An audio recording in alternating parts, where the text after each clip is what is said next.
Israeli ভূখণ্ডে প্রথমবারের মতো ইরানের ড্রোন ও ক্ষেপণাস্ত্র হামলার ঘটনায় সীমিত প্রতিক্রিয়া দেখাতে পারে ইসরায়েল। সেক্ষেত্রে ইরানের বাইরে ইরান সমর্থিত শক্তিগুলোর উপর হামলা চালাতে পারে ইসরায়েলি বাহিনী। যুক্তরাষ্ট্রের 4 কর্মকর্তার উদ্ধৃতি দিয়ে মঙ্গলবার এ তথ্য জানিয়েছে মার্কিন সংবাদ মাধ্যম এনবিসি নিউজ।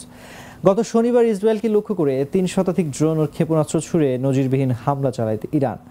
এরপর থেকে ইরানের সম্ভাব্য হামলা ও তার সম্ভাব্য প্রতিক্রিয়ার বিষয়ে যুক্তরাষ্ট্র ও ইসরায়েলের কর্মকর্তাদের মধ্যে নিয়মিত কথা হচ্ছিল। সেসব আলোচনার প্রেক্ষিতেই উল্লেখিত 4 মার্কিন কর্মকর্তারা বলেছেন, ইরানের হামলার পর ইসরায়েলের প্রতিক্রিয়া সীমিত হতে পারে। মার্কিন কর্মকর্তারা বলেছেন, যেহেতু ইরানের হামলায় ইসরায়েলের কোনো প্রাণহানি বা ব্যাপক ধ্বংসযজ্ঞ ঘটেনি, তাই ইসরায়েলের হয়তো তাদের অন্যতম কম আগ্রাসী কৌশলটি বেছে নিতে পারে। সেটি হলো ইরানের বাইরে হামলা।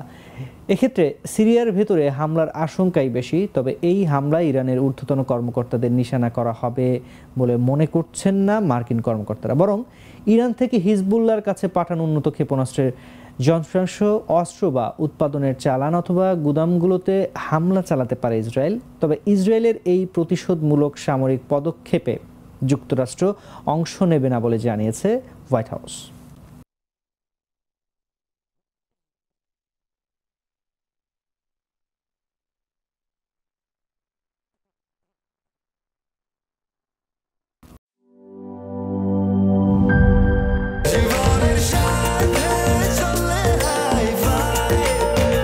স্বাস্থ্যকর অল টাইম ফ্যামিলি কেক, সব সময় অল টাইম হেলদি লাইফ।